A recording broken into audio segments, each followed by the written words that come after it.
Salut les kikis, c'est Greg alias GTech. Aujourd'hui, on va faire un truc sympa. Pendant une semaine là, je suis parti en mission avec une équipe assez importante qui ont comme mission de faire de la vidéo sur un gros événement d'escalade. Ça va être cool. Je vais vous faire partager un petit peu tout ce qui se passe. Donc là, je suis parti ce matin de France pour aller à Genève avec un bus qui a eu beaucoup de problèmes, notamment beaucoup de bouchons à Chambéry. J'ai failli louper l'avion à Genève. J'ai fait un peu le forcing en arrivant. J'ai dit non s'il vous plaît, il faut pas que je loupe mon avion. Enfin bref, j'ai fait un peu l'aumône et c'est passé. Ils m'ont laissé passer. Ils m'ont dit par contre, je sais pas si votre valise pourra monter dans l'avion. Peut-être qu'elle arrivera que le lendemain. Bon bah écoute, tant pis, hein. On verra bien. Donc je suis monté dans l'avion. Le trajet s'est bien passé, atterrissage, ma valise est arrivée. C'était plutôt cool ça. Récupération de la voiture de location pour aller donc sur le site. Voilà où on en est pour l'instant, c'est juste le démarrage.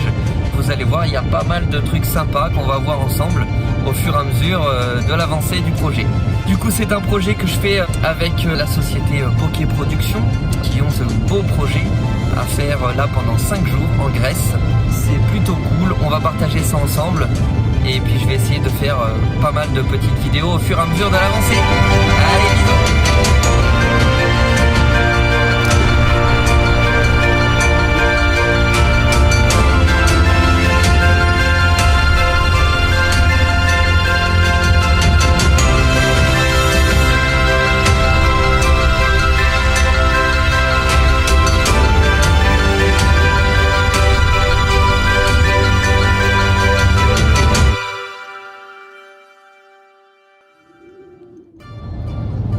Alors déjà, le premier truc pas évident en Grèce, c'est les panneaux de signalisation.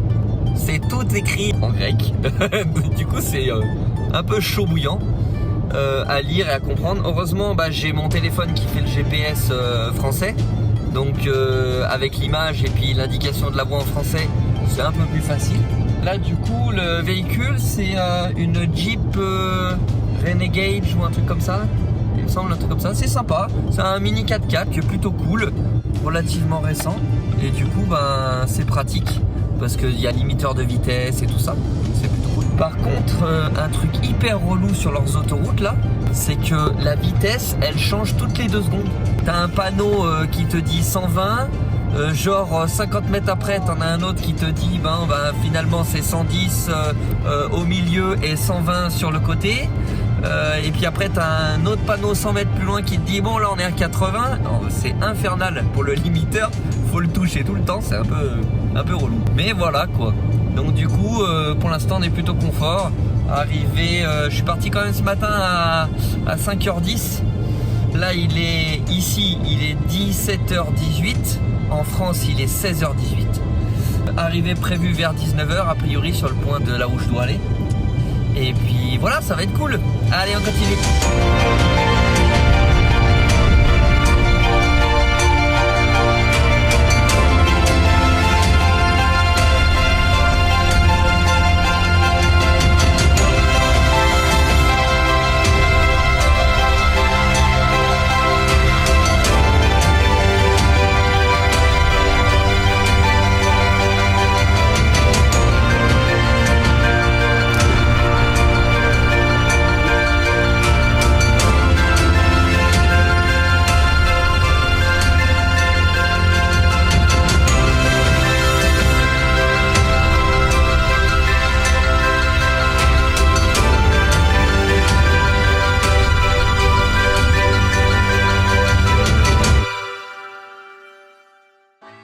Hello tout le monde.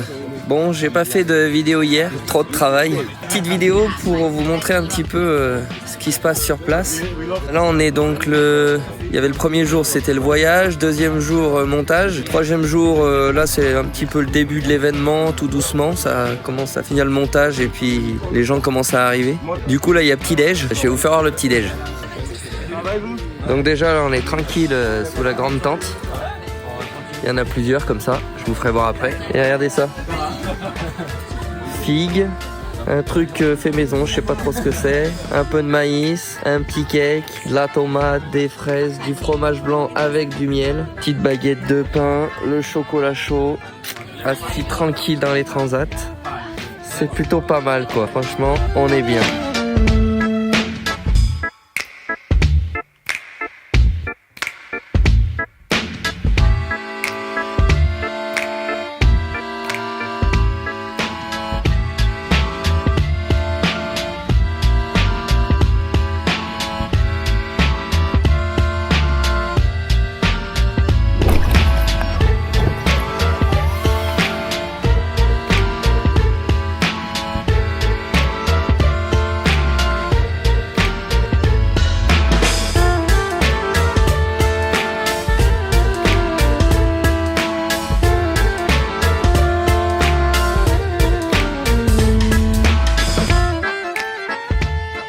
Quatrième jour. Donc là je vais vous faire voir un petit peu en détail un peu plus ce que je fais moi sur ce poste ici à ce qu'ils appellent le base camp. C'est le camp de base où on va récupérer tous les athlètes et tous les gens qui sont fait les activités à droite à gauche et qui vont revenir ici manger et boire, ici se détendre à l'ombre et tout ça. Ils ont aussi toutes les tentes qui sont autour du site et donc on a un gros groupe électrogène qui est là-bas au fond dans le deuxième champ parce qu'ici bien évidemment nous n'avons pas d'électricité. Ensuite il y a des activités donc d'escalade, d'apprentissage, il y a plein de choses qui se passent sur l'événement partout là sur toutes les montagnes et tout ça, mais également dans les différentes vallées autres à droite, à gauche, un petit peu partout. Il y a des endroits où il y a de l'eau, des grottes, enfin il y a beaucoup de choses, du canyoning, il y a plein de choses partout. Donc sur ce camp, donc on a la buvette, des endroits pour faire de l'ombre et on a cette fameuse caravane Petzl qui est donc le client final qui tout simplement sert de régie. Donc on a la régie qui est dans la partie intérieure ici. On a une espèce de scène qui a été installée en plus de la partie de la remorque qui se descend. Une petite sono avec un groupe de musique et plus les éclairages pour le soir, pour la scène des interviews, donc la partie pseudo émission télé. Donc du coup les caméras s'installent sur les 3 postes différents, déjà tout prééquipé puisque les caméras sont en train de tourner actuellement avec les drones, les caméras et autres sur toutes les activités toute la journée et je vais vous faire voir la régie. Donc là on est à l'intérieur de la fameuse caravane, c'est un peu le bordel parce que du coup c'est très roots comme prestation. Nous avons donc un petit mélangeur numérique Soundcraft, donc avec le contrôle par tablette tactile sans fil. Ici je rentre donc tous les micros pour les interviews, également je rentre donc la console de mixage du groupe, le DJ aussi que je rentre DJ de fin de soirée. Tout ça je le mixe et je le ressors donc sur le système son. Ensuite j'ai les sorties pour les enregistrements et le groupe lui s'occupe de tout ce qui est au retour. On a un enregistrement de backup sur clé USB, un enregistrement de backup sur enregistreur Zoom. Ensuite on a la régie vidéo avec le petit ATEM, le Stream Deck qui lui va servir à envoyer tous les sujets. Donc il y a des vidéos qui sont faites par les athlètes la journée et il y a une espèce de petite compétition. Tous les soirs, on passe 2 vidéos d'une équipe d'athlètes pour que le public puisse voir et je sais pas si c'est le public ou s'il y a des juges qui vont juger pour du film le plus sympa.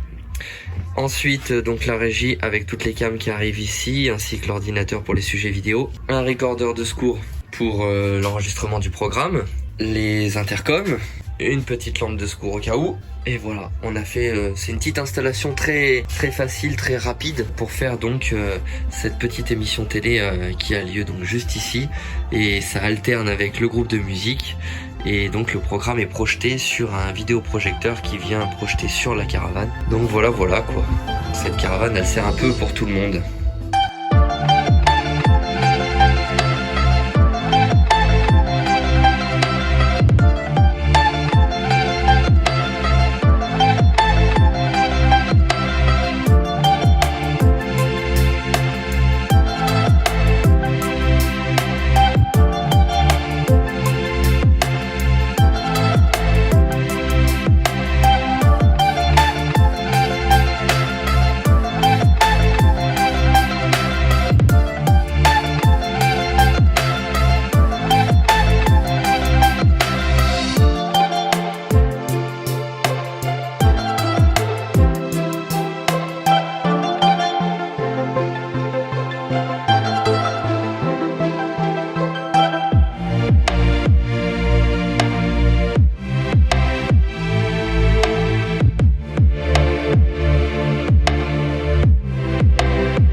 Donc voilà, petite presta relativement super sympa parce que le cadre est vraiment hyper beau. Au niveau des horaires, c'est un petit peu une amplitude horaire un peu longue, surtout pour les cadreurs là qui partent à droite à gauche dans les montagnes. Là ils commencent très tôt le matin et souvent ils finissent assez tard le soir, donc du coup pas évident, mais franchement c'est hyper agréable parce que le cadre est vraiment super et puis l'ambiance est très sympa, c'est vraiment ambiance sportive, vraiment cool quoi. Donc voilà, faudrait peut-être voir des vidéos qui ont été capturées les journées. Là il y a des vidéos vraiment sympas là, des trucs assez choucards. Et après, on verra pour vous communiquer un maximum les liens des émissions et des choses qui se sont passées et qui ont été publiées, de façon à ce que vous puissiez voir un petit peu le résultat final. Allez, bisous. Wow.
Et voilà, fin de la soirée, il est quasiment 3 h du matin et du coup on rentre dans les chemins en pseudo 4x4.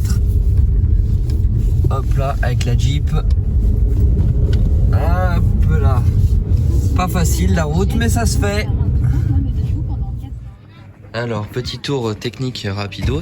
L'idée, 3 points caméra avec un Projo LED Cob 60 watts, un câble HDMI fibre optique qui est en attente ici pour la caméra, un point de jus. Pareil ici, sauf qu'ici on n'a plus de lampe, ça a dérangé le public. Donc du coup on fait juste avec 2 points, ça suffit largement. Donc une fibre optique HDMI ici, une fibre optique HDMI ici avec un spot. Les spots sont télécommandables par une petite télécommande pour les allumer et les éteindre au moment des films, qui sont projetés sur un écran qu'on positionne ici. Quand c'est les films, hop, on éteint les projos, avec les projos de déco aussi, du plateau. Donc on éteint tout, tac, on projette, quand la projection est finie, on rallume tout pour le plateau télé. À l'intérieur, les 3 caméras arrivent ici en fibre optique. 1, 2, 3. On rajoute un ordinateur player, un petit ATEM pour faire la réal, avec l'écran de contrôle. ATEM qui enregistre donc sur disque dur SSD sur USB directement en ce qu'on appelle ISO. Ça veut dire que grosso modo on enregistre le programme ainsi que toutes les sources séparément et ça fabrique un projet DaVinci Resolve pour potentiellement remonter ou retoucher le montage si besoin est. Un petit recorder Atomos en secours au cas où, donc sur la deuxième sortie HDMI de l'ATEM, on enregistre le programme en plus d'enregistrer le programme dans l'ATEM. En plus de tout ça, j'ai un petit routeur 4G pour donner une connexion internet s'il y a besoin de télécharger un programme ou quelque chose. Et qui en plus met en réseau la thème, l'ordinateur. Donc on peut du coup reprogrammer la thème, vérifier les enregistrements et tout ça. Et aussi du coup il y a le lecteur que j'ai mis donc sur Stream Deck. Le principe de fonctionnement est pas très compliqué. En fait on utilise VLC. Donc il y a un lecteur qui permet de lire pas mal de choses, qui est préconfiguré pour aller sur un écran secondaire sur lequel il y a un noir constant. Et quand on envoie une vidéo, ça s'affiche en plein écran sur cet écran secondaire. Et surtout, ça affiche pas les titres, les times et tout ça. Tout ça, ça s'affiche ici. Mais surtout, c'est paramétrable pour que quand là sur mon clavier ici actuellement, pour l'instant, j'ai juste des fonctions basiques, play, pause, stop, le temps de lecture et le temps restant avant la fin de lecture. Et là, les touches sont vides pour l'instant. Et en fait, dès que j'injecte un film, hop, ici, ça va me créer une touche ici, pim, tac. Et donc, quand j'appuie dessus, paf, la vidéo, elle démarre. Ici, on voit le temps passé, le temps restant. Quand je fais stop, hop, je sais pas si on arrive à voir les deux en même temps. Quand je fais stop, paf, on retourne au noir. Si je reclique dessus, tac, play direct. Et du coup, là, si je clique sur un second film, qui n'est pas dans la playlist pour l'instant, mais si je clique sur un second film qui vient là, tac, ça démarre tout de suite le second film. On peut aussi faire pause. Par contre, on n'a pas en effet de molette pour revenir en arrière et aller au suivant. Là, c'est vraiment un player simple d'utilisation, mais pratique pour la réelle. Voilà en gros pour la partie vidéo, hein, c'est une petite régie ultra simple. Là on était dans la Pampa, donc le but c'était que ce soit facile d'utilisation, rapide à mettre en place. Et c'est le cas pour le coup. Et d'ailleurs je vous mettrai les liens dans la description des émissions finales, dans lesquelles il y a ces petites émissions d'intégrer, plus tout ce qui s'est passé la journée sur les ateliers d'escalade et canyoning et autres. Il reste plus qu'une dernière soirée donc là sur la caravane qui va être à mon avis qui va finir pas mal tard. Et puis voilà quoi.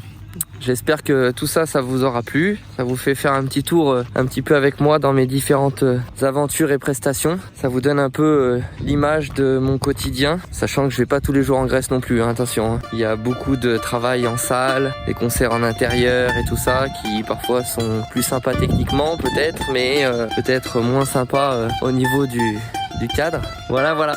Allez, à plus.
Et salut les amis, voilà on se retrouve du coup, retour sur la maison, au bureau. On va faire un petit point sur les choses dont j'ai pas parlé dans toutes les vidéos que j'ai faites étant là-bas, notamment la partie technique, sur la partie prise de vue, montage vidéo et tout ça. Je vais vous faire passer quelques petites photos que j'ai récupérées à droite à gauche pour vous faire voir un petit peu l'envers du décor, même s'il n'y en a pas beaucoup. Du coup je vais essayer de vous expliquer très rapidement. Grosso modo, en général le soir, au moment du repas, on faisait le point de toutes les activités qui allaient se passer le lendemain, les grimpeurs qui allaient à tel endroit, toutes les expéditions et autres choses qui ont été prévues à droite à gauche, de façon à prévoir les cadreurs, les dronistes, toutes les équipes pour pouvoir capturer toutes ces choses qui se passent à droite à gauche. Du coup on organisait ça, les voitures de location aussi pour envoyer les bonnes personnes aux bons endroits, une personne qui aussi avait une voiture pour passer les techniciens et les cadreurs d'un endroit à un autre, bref plein de choses au niveau organisation qui était je pense pas facile à gérer et qui s'est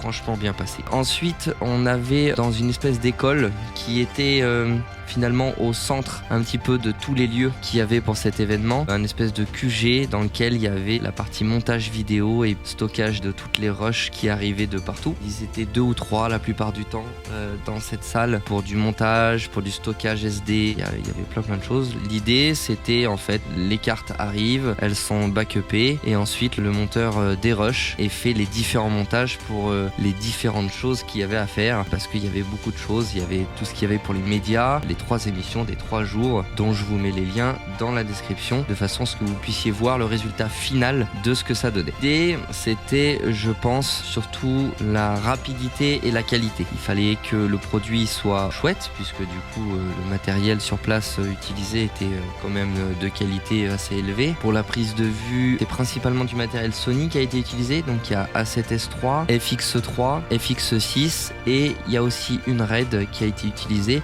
principalement pour les shoots, parce que du coup en plus de ces 3 reportages d'1 heure, 1 heure et demie, il va y avoir un film du coup plus cinématique qui va être réalisé un peu plus tard par Bokeh Productions. Je vous mettrai aussi dès que je peux le lien sur ce film. Je tenais à remercier aussi toute l'équipe de Petzl qui nous ont accompagnés tout le long, parce que franchement ils étaient vraiment super cool. Tout s'est super bien passé, on a été vraiment très bien accueillis, c'était vraiment très agréable en tout cas comme prestation. Et ça permettait d'être plutôt serein. Et franchement, ça donnait envie de faire le meilleur boulot possible. Et ça, franchement, ça a été cool pendant tout le long du séjour. Pour terminer, du coup, le montage était réalisé au cours de la journée, au fur et à mesure que les rushs arrivaient. Et ensuite, ils étaient montés dans la foulée, réassemblés, parce que du coup, c'était plein de petits montages à faire à droite à gauche, qui est tout réassemblé pour faire ces fameuses émissions dont vous avez les liens dans la description. Et ensuite, tout ça devait être envoyé le lendemain, une fois que tous les montages étaient terminés. Forcément, il y avait du montage qui était fait également dans la nuit. Je vous mets également des petites photos des monteurs qui étaient fatigués, qui faisaient des petites siestes sur les matelas qui étaient directement dans la salle de montage. Tout ça a été envoyé avec un routeur 4G en agrégation, c'est-à-dire qu'il y avait 3 cartes SIM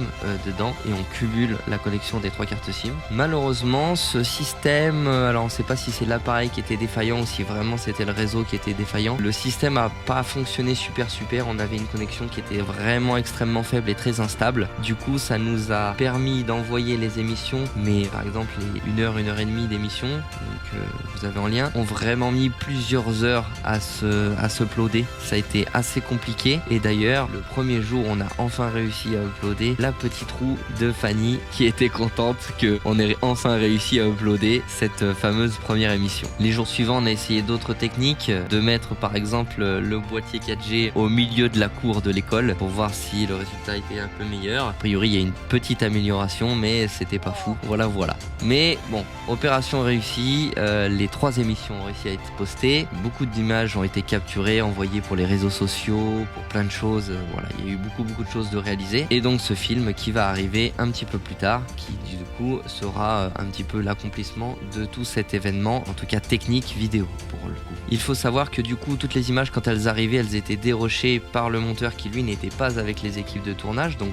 dérochage pas évident. Et en plus de ça, toutes les images qu'on voulait utiliser devaient être vérifiées du coup par un directeur technique qui lui s'assurait que sur les images tout était conforme. Le client étant un fabricant de matériel de sécurité et puis matériel de grimpe, il fallait bien évidemment que les personnes qui sont filmées sur cet événement respectent les règles de sécurité et leur casque et tout ça, qui est tout à fait logique. Et donc les images qui n'étaient pas conformes n'étaient pas utilisées. Bon, a priori, il n'y avait pas tant que ça, des images qui ont été écartées, puisque la plupart du temps, les cadreurs, par exemple, là je vais vous mettre une petite photo, s'il y avait une expédition sur laquelle il manquait du matériel pour sécuriser, plutôt que de filmer et de pas utiliser les images, l'idée c'était de sécuriser les personnes qu'on allait filmer de façon à ce que toutes les images soient utilisées et que les personnes soient en sécurité. Vous avez donc Clément qui est parti du coup en expédition sur une petite après-midi avec plusieurs grimpeurs, des jeunes grimpeurs qui n'avaient pas du coup là leur casque, et du coup Clément est parti avec une flopée de casque sur son sac à dos de façon à ce que tout le monde soit en sécurité et que toutes les images puissent être utilisées. Voilà, ce petit vlog un peu long du coup, puisqu'il y a beaucoup de choses dedans. Ce vlog donc qui était destiné plutôt à vous expliquer la partie technique de cet événement tout en restant détendu est terminé. J'espère que ça vous a plu. Si ce format vous plaît et que vous souhaitez qu'on refasse des vidéos un peu dans ce style sur d'autres types de prestations, n'hésitez pas à me le dire. N'hésitez pas également à me dire s'il y a des choses à améliorer. La qualité d'image donc n'était pas l'essentiel pour ce vlog. Le but était de vous expliquer les choses et de vous montrer un petit peu ce qui se passait. J'espère que tout cela vous a plu et on se voit très bientôt. Allez, ciao!